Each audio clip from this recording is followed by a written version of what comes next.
Big hotel as the Raiders lose a nail-biter at home against the Dolphins. Welcome into Raiders Game Day, presented by America First Credit Union here inside Allegiant Stadium at the Coors Light Landing. My name is Erin Coscarelli. I'm alongside my lockdown corner, Eric Allen. Lincoln Kennedy will be joining us shortly, but EA, it is good to see you. I'm glad you're here. Saturday night, I need your quick takeaway. Oh man, what a devastating loss for our Raiders. And again, so close, just couldn't pull it through. And again, heartbreak. And you just hate to see this football team have so many great moments and then not be able to bring it home easy. We'll talk all about it as the Raiders have now dropped 5 of their last 6 and are officially eliminated from the postseason. We have a lot to get to on the show for you guys.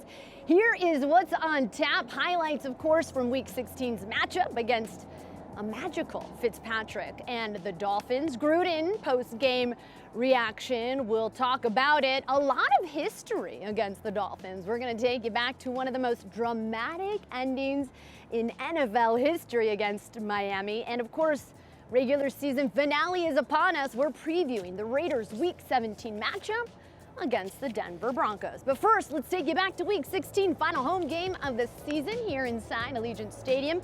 Under the bright lights of prime time, Derek Carr making his start 9 days after sustaining a groin injury as the Raiders defense forcing a 3-and-out on the Dolphins' first possession. And Hunter Renfrow doing his thing, EA. Oh man, so shifty, does a great job.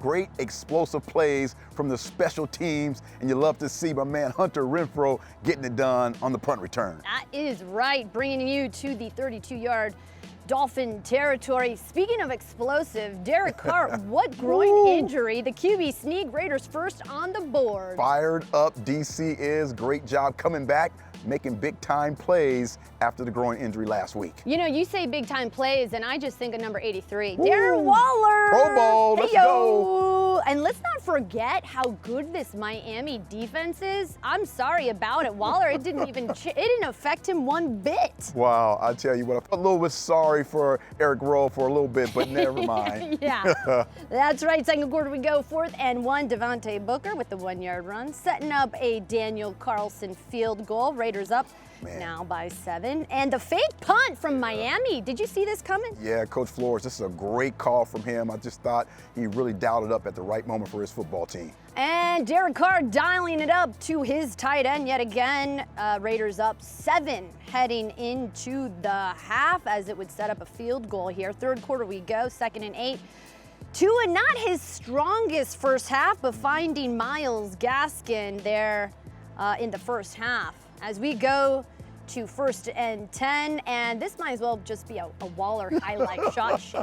That's called cooking, Aaron. He was cooking 21 He all was. day long. Oh. Just great job. And 21 had pretty good coverage, but again, he just outmatched 21, Eric Rowe, basically the whole day. Yeah, well, speaking of being outmatched, Tua getting benched for the beard, Ryan Fitzpatrick making his entry. 31-yard pass to Mike Gesicki. That would set up the game-tying field goal.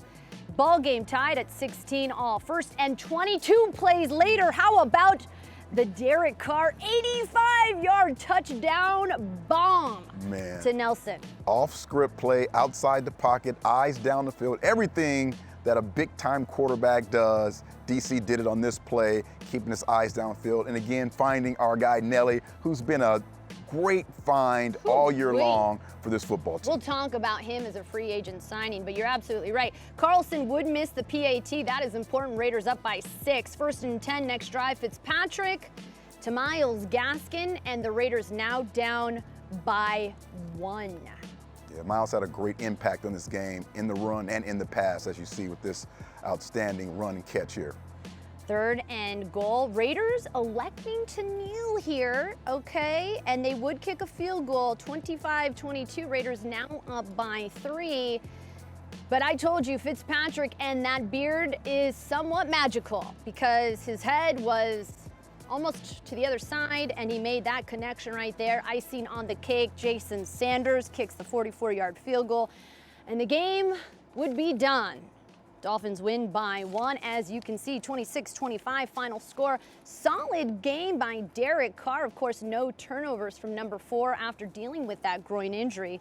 And America First Credit Union, of course, given a first down every time. Here inside Allegiant Stadium, we'll donate $100 to the Raiders Foundation for every first down. The Raiders had 23 yesterday. $2,300 would go to the Raiders Foundation. Well, how would Coach Gruden feel about this game? We're going to hear from him, and we'll break it down on the other side of the break. Don't go anywhere. This has been brought to you by Allegiant, the official airline of the Las Vegas Raiders. Low fares, nonstop flights. Book now, only at Allegiant.com. America First Credit Union, the official credit union of the Las Vegas Raiders. Coors Light, an official beer of Raider Nation made to chill. Cox, proud partner of the Las Vegas Raiders. It's hard to swallow right now. It's a terrible way to lose a game. Really admire the way we compete, but until we start closing out games, we'll continue to be disappointed. That's a reflection on me, obviously. I don't regret taking a knee. We wanted to give the Dolphins the ball with as little time left as possible, with no timeouts. Thought we did that. 19 seconds left on their own 25-yard line. They made a desperation play, and we had a penalty on top of that, inexcusable. And I'll be happy to answer any questions I can. When they switched quarterbacks to Fitzpatrick, how did that change the look for your defense? You guys are defensively have been having your way for most of the game. Well, I think we just missed a couple tackles. The running back got out of trouble, made a 60-yard touchdown after we scored and missed the extra point. And Fitzpatrick gives his guys chances that most quarterbacks don't take. He's willing to throw the ball down the field in tight windows. Once again, we didn't register a turnover on defense. The pass rush wasn't good enough, and he got us. He got us. All right, you heard from Coach Gruden there. Back with you. I brought my friend, All-Pro tackle Lincoln Kennedy with me. Hi, Link. Hey guys, how you going? And my homeboy. That's and right. your homeboy, our That's right. homeboy. And there's a lot to talk about. You heard from Coach Gruden, and of course, it didn't work out so well, and it's easy to maybe blame him, but let's not forget what happened week 11. You give Patrick Mahomes a minute 15, and then you see what happens. So you can kind of understand what Gruden was trying to do there. Didn't work out so well. But Link, I ask you this. You heard from him. You heard what he was asked. Did really the game change when they made the QB swap from Tua to Fitz? Well, definitely. And the thing is that when you look at this team and the way they practice, where they play, everyone knows if you don't put away an opposing team, if you leave any glimmer of hope, they're probably going to make a couple changes down. Now, you don't think a backup quarterback typically in the NFL is going to be able to come in and change the terms of the game.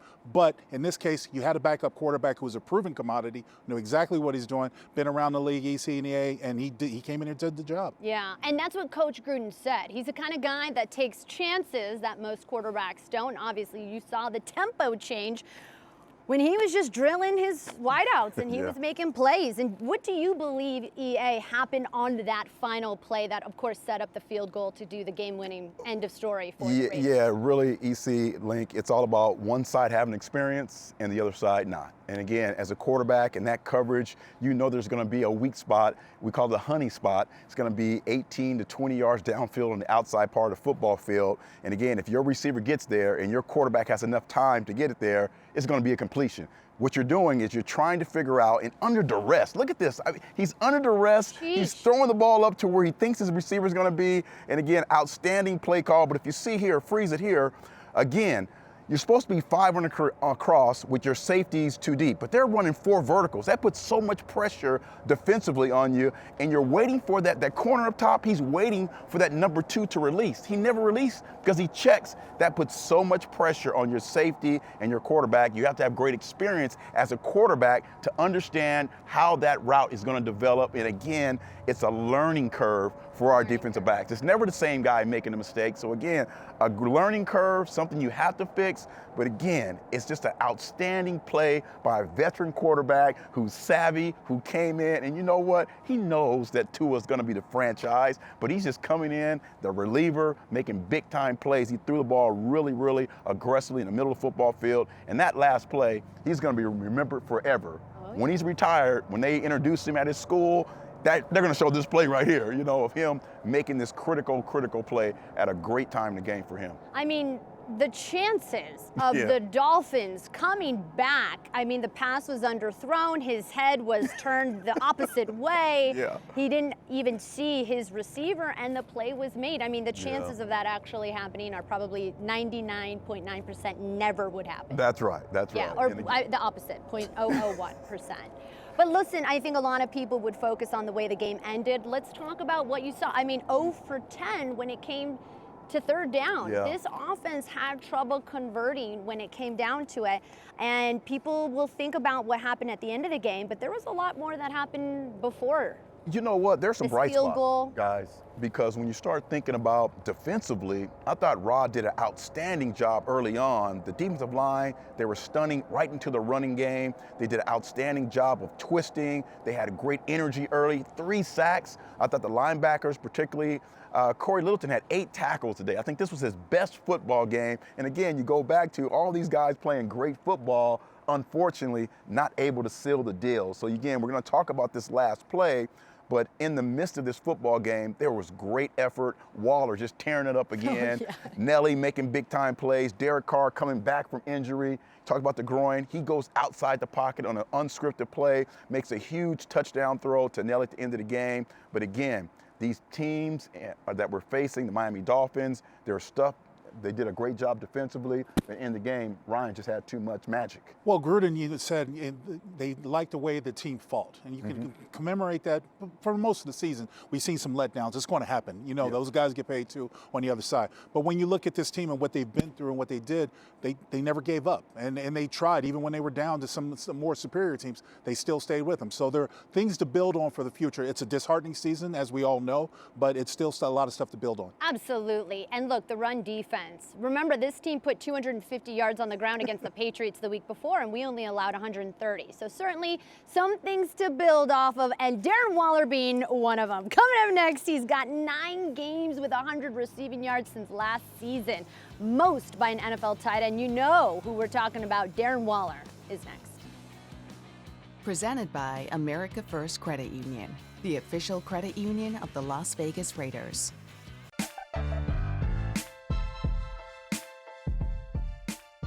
I mean, yeah, it's definitely cool. It means a lot that to break a record. I don't think I've ever even done anything like that before. It's cool, and I appreciate everything that goes into that. The quarterback throwing it, the time that he needs to throw it from the offensive line, the receivers that are running their routes and clearing out areas for me to make a play. So it's a lot of people that goes into that, and I feel like playing against Eric tonight definitely brought the best out of me. He has a lot of coverage ability, being a former corner. I think we were both freshmen. We played against each other in the Sun Bowl, and he was like a post safety at the time. So he's just like a very versatile player and can do a lot of things. So I feel like just his ability alone brought the best out of me, and it was a battle out there between us. He's a great player, and he plays such a major role in so many different positions. It's one of the best players I've ever seen play football.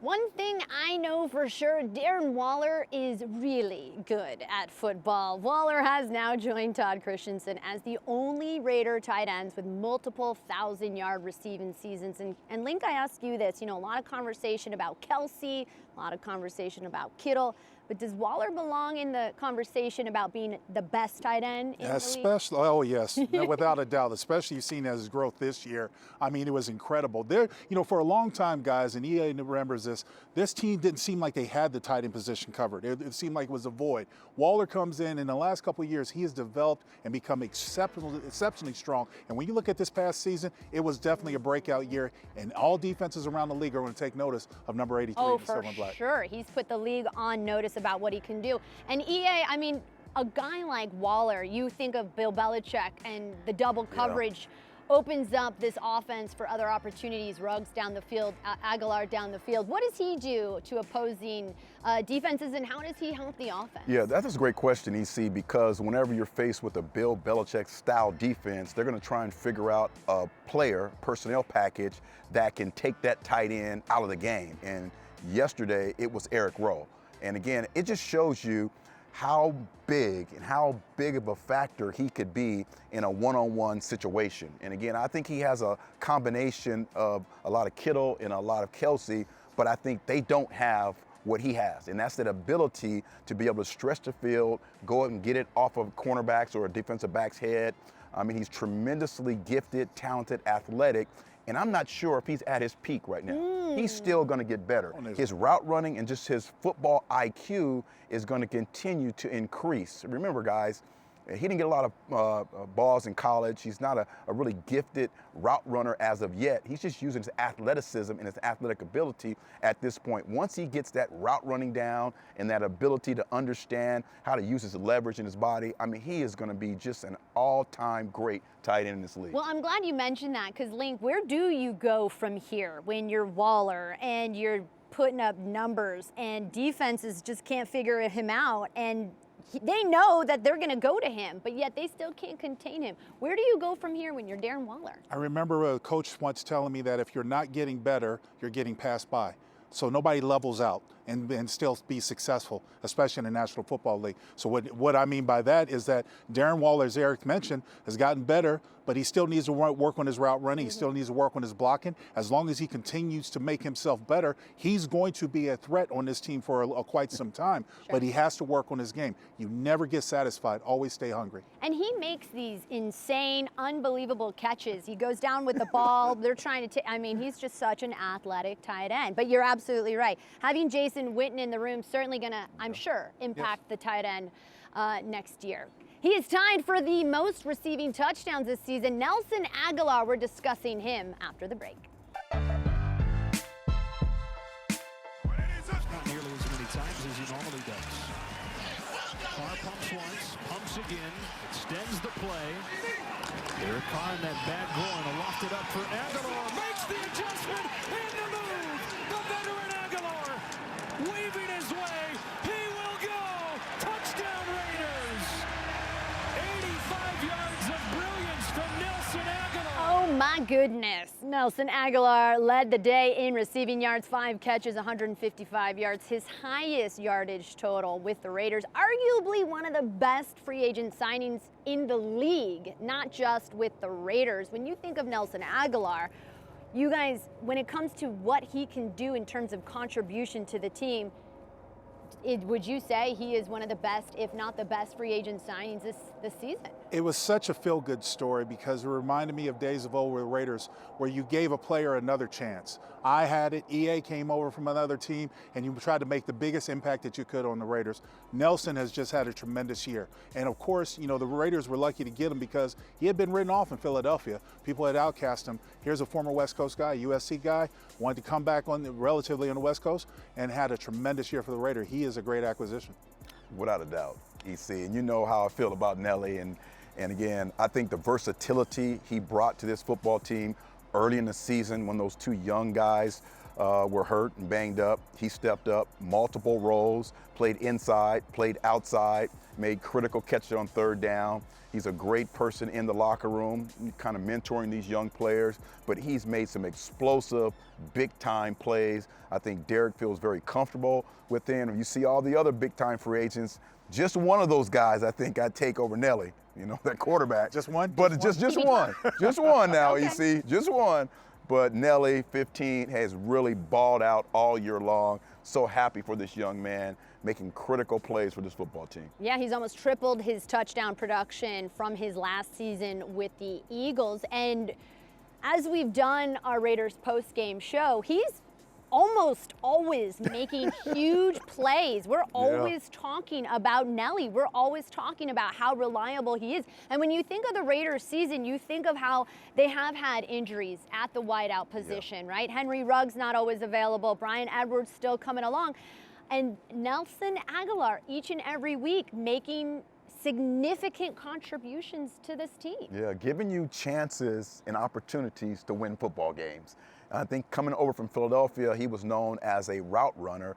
That role has definitely expanded with John because, you know, you're going to be lined up everywhere. You know, the jet sweep's going to be a part of your forte. But again, I just love the fact that he's been able to get down deep and be kind of the deep threat at times, beating coverages again and again. So he's really changed his role. And again, we talk about getting better, and I think that's one thing he really improved on this year, is really taking steps all throughout the season by getting better in fulfilling his role. And like you said, bringing along the young guys. Yeah. Now his contract, folks at home, is up this year. Link, I ask you, is he a priority, someone that you want to keep on this roster moving forward? Oh, without a doubt. Without a doubt. There's no question about it. You got to get it. Look, the wide receiver prior to this year was a void that it needed to be filled. They addressed it in the draft. They addressed it in free agency. They got great production out of all the players to some extent. Of course, we want to see more of Bryan Edwards. Of course, we want to see more of Henry Ruggs III.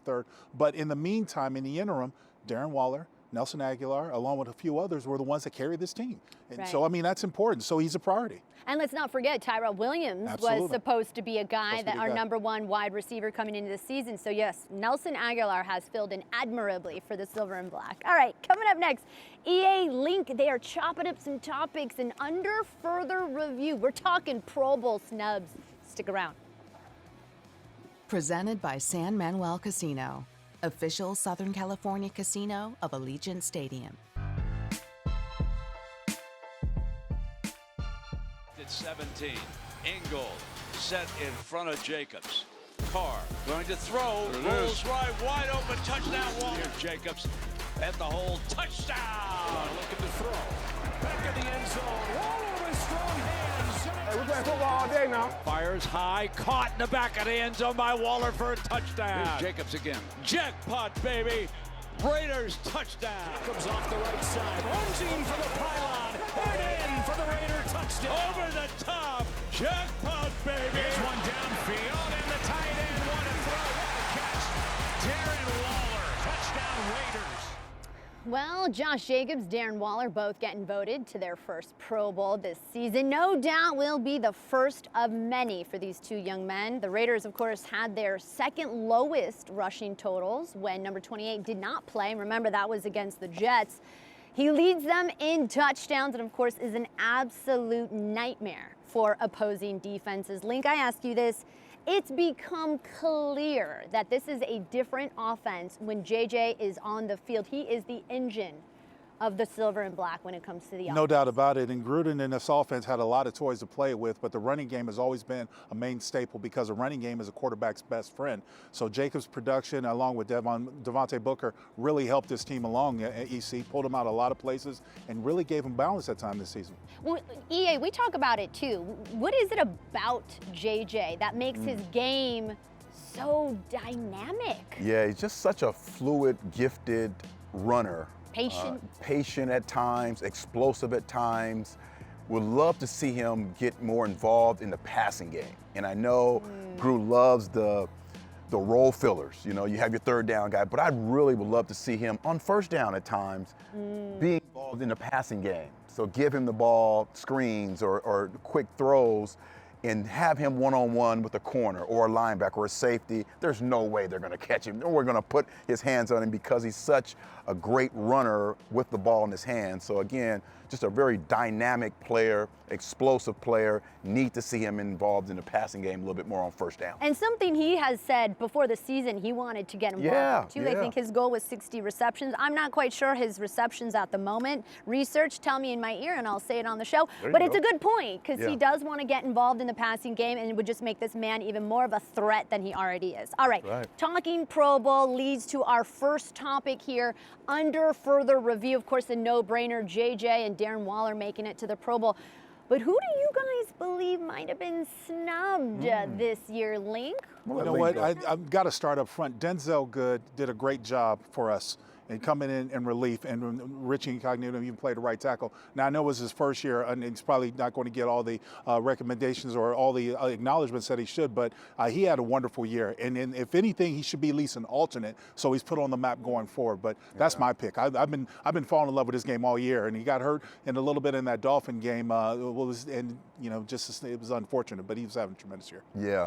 I'm going to go with Nelly. I think when you start to look at a receiver who can fulfill multiple roles, who's really stepped up in huge times of the football game, has scored a lot of touchdowns, has beaten several different coverage types of guys, he's beaten zone coverage, beaten man coverage, and he's lined up all over the place. He's so versatile, and I think he needed to be rewarded because of his versatility and his impact on this football team that he's had. Yeah, and if we were out of quarterbacks, he was a guy that would have been the right. quarterback. There you go. I mean, he can contribute Put him all over different there. facets. Jack of all trades. All right, well, listen, the NBA season officially here. Of course, I know you guys are big basketball guys. Yeah. If you were starting a team and had to draft from current Raider players, who would be your first selection? EA, let's start with you. I'm going to go Trent Brown. He'd probably play center for me and just take up all the space, just be dominant in the middle of the basketball court. Right, that's a good call. It really That's is right. a good call. I would think I'm a GM. What do you mean? Yeah, There you go. no bad. You know what? But I'm going to go with today's game because it's more positionless. I'm going to go with Darren Waller. Yeah. I'm going to start with the obvious choice because I think he can play power forward. I think he can play strong forward. I think he can play, in the backcourt. He seems that good of an athlete and just fluid. I think he could be. I think he'd be a force. I like that. Yeah, Okay. EC, who you know what? Who are you going to go with? Well, listen, I like the shifty guys. Right. And I'm thinking Hunter Renfrow would Okay. make a good point guard. Point guard, there you Calling go. the plays, doing the no-look pass. There you go. Give me Hunter Renfrow. That would be bad my choice. first All right. selection. Yep. Yeah. All right, guys. Well, listen, New Year's just around the corner. We just had Christmas. And when it's New Year's, we always want to think about some personal New Year's resolutions. Yeah. I got mine, but let's start with you, Link. What would be your, your New Year's resolution? In all honesty, it has been such a weird year. I mean, how do you go from here? How do you return to normal? What is normal from here on out? Yeah. But I would say, in order for me, my personal New Year's resolution would be to be a better person in 2020 and 21. I'm sorry. Wow, and that's hard to beat. You're already a great. Yeah, he's already. It's crazy. Just Just try to be nice to people. That's what we need to do. already a great guy. Sure. Well, I think family oriented always, and that's kind of what it's about. And I have a granddaughter, she's 6 years old. So my New Year's resolution, make sure that I'm a good papa, for 2021. Wow, Yeah. you guys gonna make me cry. That's right. Well, my own personal New Year's resolution, I did a lot of traveling this season for the Silver and Black and just going in and out of airports. I always kind of feel like I'm a rusher. There's two kinds of people. There's the rushers and there's the strollers. Right. Just kind of taking time to be present more and slow down. My dad is a bit more of a stroller. My mom's a rusher. Be more like Bob. Oh, okay. Yeah, Lower just my kind bar. of take Be a more little like bit Bob. time, slow down, and not be so quick to get to the destination. You got to get It's there about the early, journey, though. You guys. got to get there It's about the early, though, journey. to be able to do that, EC. You got to get there early. Touche. I'd like to see that because I've only seen her one speed, so she's always gone. After this show, I'll show you my 40 time. What's a stroller? What's a stroller? I'm not a stroller. I'm working on that. 2021 New Year's resolutions. All right, gentlemen. When we come back, we're taking a look at the matchups from Week 16 across the NFL. Stick around. We'll be right back.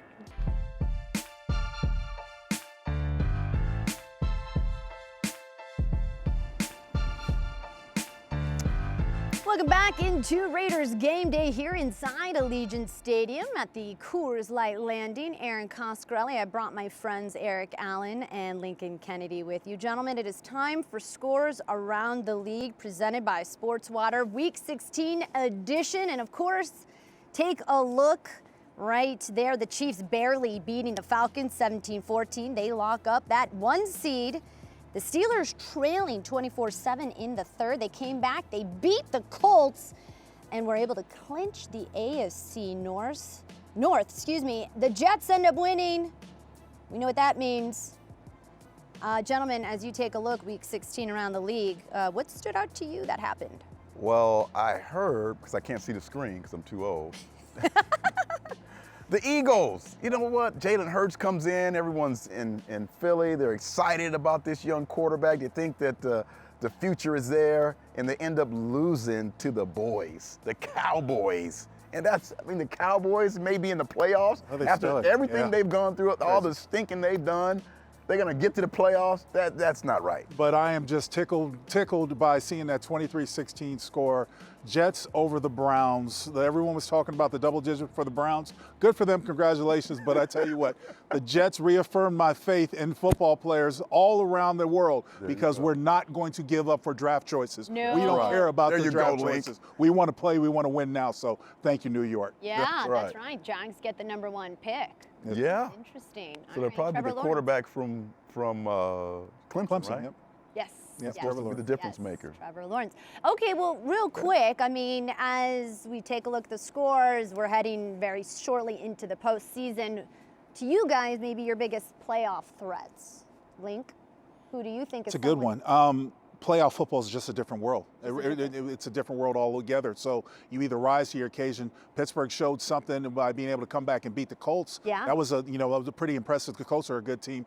Defense is going to win. Good old-fashioned football is going to win. So, I would be worried about Tennessee in the AFC. Oh, yeah. Got to give some love to Kansas City, unfortunately, because the defending champions are still in it. They're and so number fast. 1 seed. But Tennessee, man, being able to run the football and their coach is defensive-minded. They were close last year, weren't able to bring it through. And then A-Rod. Aaron Rodgers, having another fantastic year.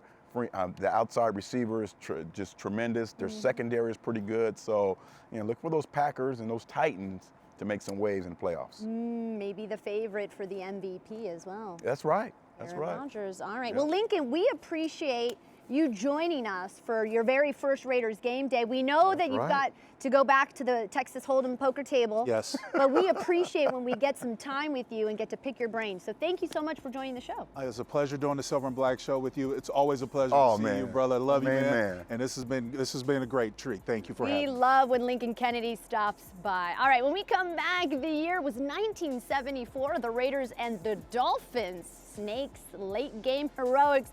We've got that for you when we come right back.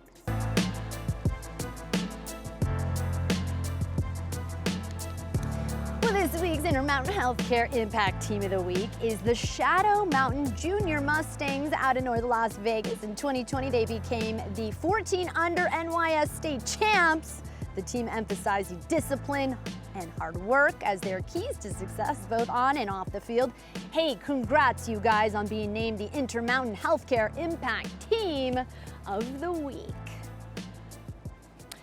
Well, Kurt Gowdy, NBC Sports top play-by-play broadcaster for many years, called the 1974 AFC playoff game between the Oakland Raiders and the Miami Dolphins the greatest game I have ever seen. Don Shula's three-time defending AFC champs were on their way to their 4th consecutive AFC championship game. That is, until a play involving Mr. Clutch Ken Stabler and running back Clarence Davis changed it all, famously known as the Sea of Hands. Sea of Hands was against the Miami Dolphins the year after they'd been in the Super Bowl. We're playing them in Oakland. That was a very good rivalry, too. Dolphin Raiders, man. Madden used to give us these big lectures that you got to beat Shula and his players. 35 seconds left. 1st and goal for Oakland. They trailed 26-21. Get Kenny the ball, but there was this, how's he going to pull this one off? We're on the sideline believing totally in Kenny, but you just never know when your luck is up. Looking, he runs, he's at the 15. All of a sudden, Stabler's almost being tackled by Manny Fernandez. He throws, it is a touchdown Raiders! Touchdown Raiders! I can't even see the receiver. Clarence Davis, it looks like Clarence Davis, he's being mobbed. I saw Clarence come down with the football. I couldn't believe my eyes. I thought it was like it was the Lord come down. And I said, he's got the ball. The Raiders had taken the lead 27-26 when Stabler had to loop the ball up because he was hit as he threw. Davis got there first, and it was the Raiders' promised land. Flippage, I can't believe it went that far. That's the snake. That was the magic. Clarence is surrounded by all those Dolphins. You just can't believe that he ends up with the ball. How he ever got the ball to Clarence Davis is a miracle. Clarence couldn't catch a cold. Clarence was a great running back, but I agree with Phil. He would have a hard time catching a Colt. That's the classic play in Raider history book. That's for darn sure. It was just a crazy play. We were due for a big win. In history, they're the only team that's ever gone undefeated. And to beat them, a Don Shula team in a playoff, I mean, that was big. The unlikelihood of that actually happening, but when you have the Snake as your quarterback, I mean, what is it with the Raiders always being an iconic game after game, EA? And with all those outstanding, legendary players and coaches, of course, Shula and Madden, and then Stabler and the great players that they had on this football team as the Raiders, going against those great legendary players of the Miami Dolphins, the Zonkas, the Jim Kicks, the Paul Warfields, Manny Fernandez, and again, sitting down looking at these games, and you know these players, you know your friends have the jerseys of these players, but again, it always seemed when I was a youngster, I was able to come out Sunday afternoon with a big win and have my Cliff Branch jersey on because the Raiders have found a way to win the football game. So again, it just shows you the legendary nature of those great Raider football teams always kind of going up against the legendary other players and other coaches, the Dolphins or the Steelers or whatever the case may be. Those AFC big-time games were so special. You know, and what else is special and unique was Coach Madden was able to keep those legendary players together. Yes, year after different year. time. Hard to do. Yeah, different time. And again, when we talk about those times, EC, we talk about having a great passion and love for the team and those teammates and coming to the locker room.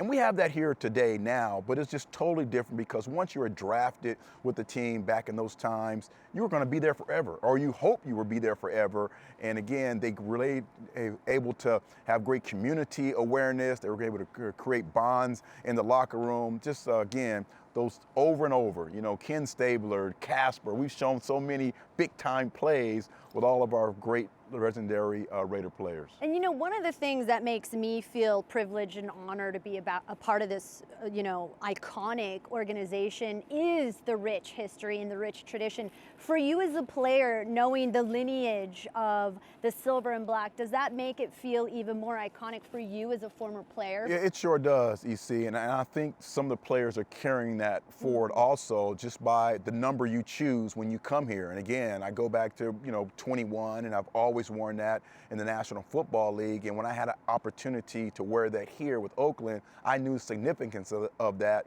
for me, being a big Cliff Branch fan, just like Abrams chose to wear 24 for the great Willie Brown and Charles Woodson. So you really understand what this place is about when you start to put on these numbers, and they're all around, and you really have a great appreciation for what this organization has continued to do with its great legends and alumni.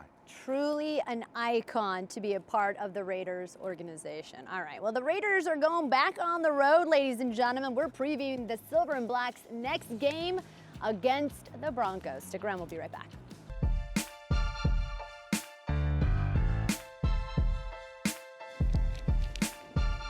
Welcome back to Raiders Game Day. You're taking a look at the Las Vegas Strip here inside Allegiant Stadium. Erin Coscarelli, Eric Allen back with you as the Raiders closed out the regular season against the Denver Broncos at Mile High. Raiders, of course, know all about this team. They beat them 37-12 Week 10. It was the last time Josh ran for over 100 yards on the ground. When you think of the Denver Broncos, not maybe the record they would want, but when we talk about offense, Philip Lindsay on IR, won't see them Week 17. Melvin Gordon will be the lead back. But they've got Jerry Jeudy, they've got Noah Fant. When you think of this Denver Broncos offense, what do you think about? Right now, struggling a little bit offensively with their young quarterback, Drew Lock. So again, it's going to be very important that that tight end, Fant, and again, Gordon are going to be keys to getting that offense go for the Denver Broncos. You want to try and protect the young quarterback with the running game, obviously, but the tight end is a really effective guy. He's always in that 5 to 10 range, that check off or that dump off guy. You want to be able to use him if you're a young quarterback who's having issues and trouble throwing the ball down the field. And then Gordon can be a game breaker. We know him from San Diego, from San Diego and formerly from Los Angeles Chargers. And again, he is the kind of guy who can get in the hole and really make tremendous explosive plays, also in the passing game too. And their line has played pretty good as far as running the football. They're going to miss Phillip Lindsay. I think Phillip Lindsay is a great spark for this football team, and they can do an outstanding job when they were both in of really hitting you with that dual threat. You have a one power guy and one guy who's explosive and gets to the holes and takes off. So again, I think they'll try and protect the quarterback with the running game and the tight end game to try and keep the ball away from our outstanding offense. Those are the focuses when it comes to the Broncos offense. Let's switch gears and talk about the Broncos defense. No Bradley Chubb. Right. He was not available. He was a last-minute scratch on Saturday when he took on the Chargers today, so may not face him Week 17 as the Raiders look to close out the season against those division foes. When you think of Denver's defense, what do you think of? Well, again, I think about, you talk about ability to be able to get after the quarterback, Erin, and that's what the Denver Broncos has always been about, getting after the quarterback, putting pressure on the quarterback, and when they're a good football team, that's what they do. And when you look over the course of the season, they have really struggled at getting after the quarterback, and then 2 or 3 years ago, this was one of the better secondaries in the National Football League. A lot of those guys have retired. A lot of those guys have went to other places, and they have really struggled at having consistent coverage principles in their back end. So again, first of all, they're looking at their film of this week of the Raiders, and they're trying to find out a way defensively how to stop Waller. And that's going to be the #1 issue for this defense when we come to Denver this weekend. You know, I think both these teams looking to finish the season on a high note as the Raiders look to close out. What do you think the team, I mean, how important is it to kind of finish on a high note? We're not going to the postseason, but for the team in the locker room, the significance of finishing with positive momentum. Yeah, and Erin, I would think after the last 2 or 3 weeks, I think the most important thing here for this football team is to try and play complementary football. For the next What does that mean? And that means making sure your call that's coming down from the booth to the field is something that your team understands and can execute effectively, and for those players to be able to make their plays and be responsible for themselves. And then if the offense goes for it on 4th down, have the defense have a 1, 2, 3 and out. And we've seen that on this football field just Saturday. So to be able to play complementary football consistently is so important for winning football. And I think that's the one thing we haven't done consistently enough. We've had some drives, we've had some halves, we've had some quarters, but we haven't really put a full game together in the last 7 weeks of complementary football, and that's what we need to do in Denver next weekend, is have a complementary football, you win the game, and be able to go into the offseason and feel really positive about how you prepared and how you were able to play complementary football against the Denver Broncos. And how you finish strong. Like I mentioned earlier, Josh Jacobs has not hit that 100-yard marker since Week 10, when, of course, he played the Denver Broncos last. Well, and look, the Broncos got steamrolled by Josh Allen and the Bills as we look to, before we head into Week 17, we look to close out Week 16 with a Monday Night Football matchup against the Bills and the Patriots. It is time for Who You Got. I'm going to go with the Patriots. My heart says Bills. Am I still in the lead? But I am trying to take Marcel Reese out, and I think he's going. No, you guys are wrong here. I want to go with the Patriots and the event great. and rest All the right. starters. I'm going with the Bills. I'm going with the Bills. Yeah. Okay. All right, and Marcel, what is Marcel? Marcel's going with the Bills. Yeah. I mean, the Bills are a scary, scary team. I'm going with the Patriots. Down. I'm not going down. Everybody at home, we appreciate you for watching Raiders Game Day. For Eric Allen, I'm Erin Coscarelli, and we'll see you next time. This has been brought to you by Allegiant, the official airline of the Las Vegas Raiders. Low fares, nonstop flights. Book now, only at Allegiant.com. Brought to you by Modelo, setting the gold standard for authentic Mexican beer since 1925. Modelo, brewed for those with a fighting spirit. Brought to you by Credit One Bank, the official credit card of the Raiders. Twitch, the official live streaming partner of the Las Vegas Raiders.